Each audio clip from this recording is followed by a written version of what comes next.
I'm Stad. I wish I had listened when I was told to settle down and have kids. I want a man to take care of me. I want to be loved. You were told and you didn't listen. No way in hell will we accept you when you've already hit the wall. You had your chance. Bye-bye, town bicycle.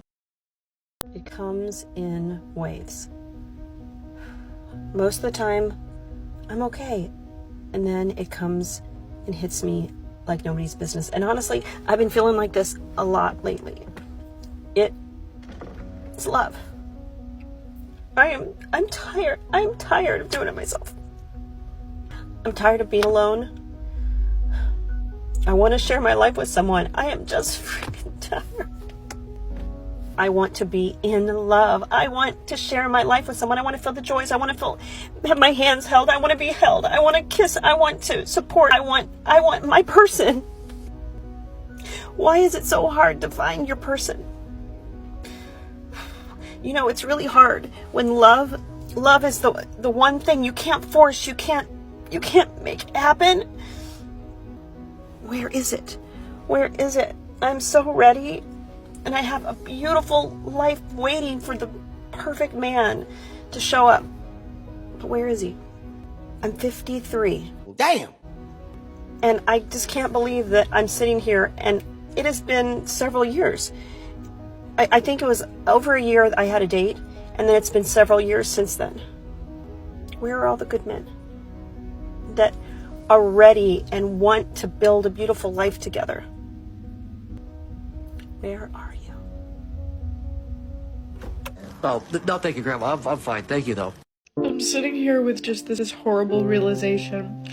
I have spent most of my days figuring out how I can become physically, mentally, financially, spiritually healthy enough to be able to afford and take care of a child.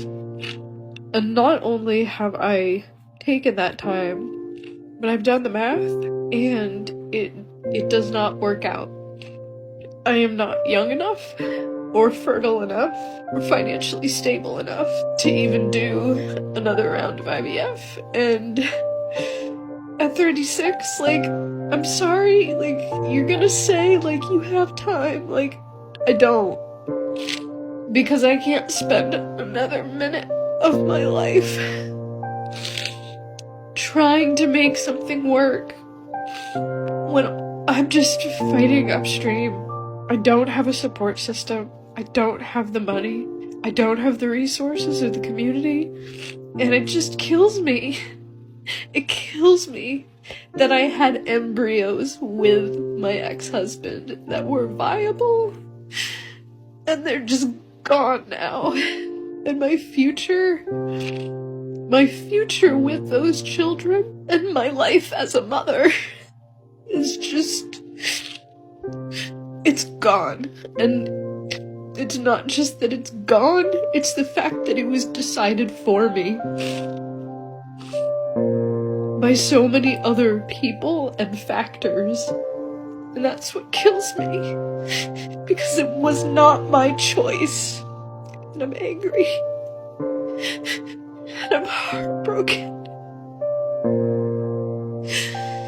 Got a single 46-year-old woman. She's found herself in an unhappy situation. She's got a lot to say. I want a relationship, you know, that's what I want. I had all the adventures, I have all the stories to tell. You know, I just want somebody that I can count on. All I just heard is that she had all the partying. She was out there finding herself for a really long time. She's 46. How appetizing to a man to know that you got all the nasty out of your system, and now here he is. You want someone reliable and dependable now that you did all that, and he gets to have that consistent image of you doing all the nasty with everybody before because you just told him. How desirable. Why is the brain dead so thick? I'll tell you why. Because all of these women absorb all of this modern feminism for so long, and women lie to them. They tell them that guys are somehow going to receive that information well, and that guy is just like, bye. See you later. You had all the stories? I don't want to know. I don't want to have to go to the STD clinic either on my way out of here, honey.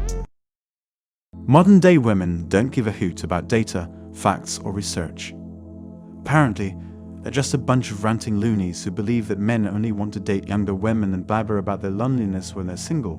We men are simple creatures who just want loyalty, respect, and appreciation. But no, women are not satisfied with just that. They want men to be straight-up punks with bulging wallets. as if they've got something even more valuable to offer than their looks. Feminism has put women in a prison while setting men free. Apparently, women are now trapped in jobs they hate because they've seen the ugly truth of the labor market. And to make matters worse, they're freaking out about the fact that they're not getting any younger. Unfortunately, most modern-day women aren't too keen on accepting this harsh truth. Apparently, they're being brainwashed by schools, media, and entertainment to prioritize things like education, careers, and hooking up instead of settling down and starting a family.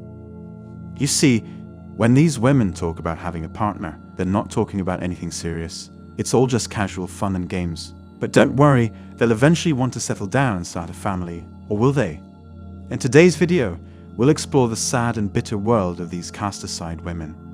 They're miserable, resentful, and you should definitely stay away from them. This feminism nonsense that is happening is all thanks to the power of social conditioning, and it is both formidable and evil. And don't even get me started on the younger women who fall for it.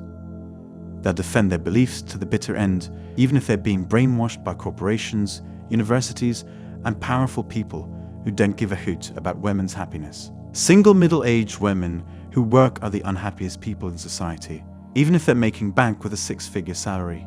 And get this, the source of this information is none other than a magazine for women. But hold on, there's more. Apparently, the happiest person is a married man in his late 30s who's bringing in some serious cash, has a part-time working wife, and a kid. Talk about living the dream, am I right?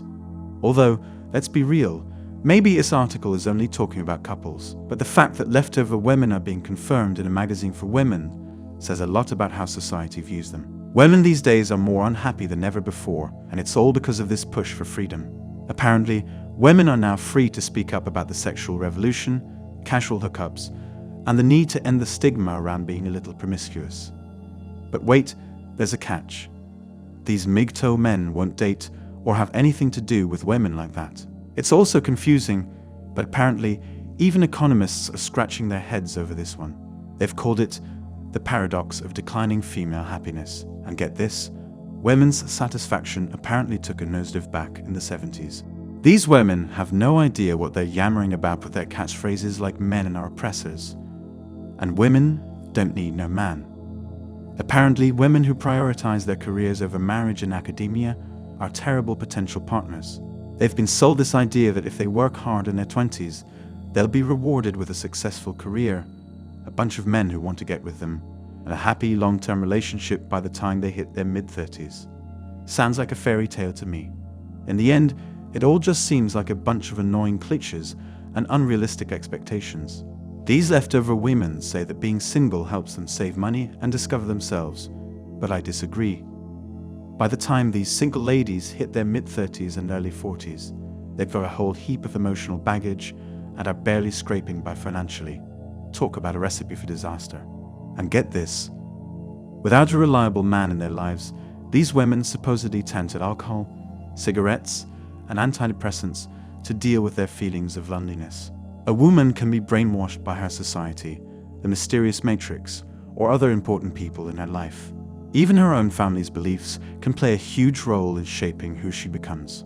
And let's not forget about the impact of having a good or bad father figure in her life, or a mom who's a little too into promiscuity or just plain toxic. All of these factors can supposedly damage a woman more than someone who was raised in a more conventional way. It's like stepping into a time machine when you meet a traditional woman. And by that, I mean the good old days. Sadly, these women are few and far between these days. But get this, even though many modern women don't behave like traditional women, they still want that status. Talk about having your cake and eating it too. As I said before, leftover women aren't great candidates for romantic relationships because they care more about being right and bossy than actually enjoying life. Even truthful women supposedly know this and have admitted it. These leftover women delay having kids, are obsessed with pushing their beliefs on others, and think they're oppressed just because they're women. They hit the wall and start making sad, embarrassing videos of themselves, talking about how they should have listened to us. Not like we give a fuck anyway. That's all for today on Manhood. Don't forget to smash the like and subscribe buttons, and also click on the notification bell to be the first to know when I drop a new video. If you find value in my videos, you can show your support through PayPal or Cash App. The links are in the description. See you next time. Cheers.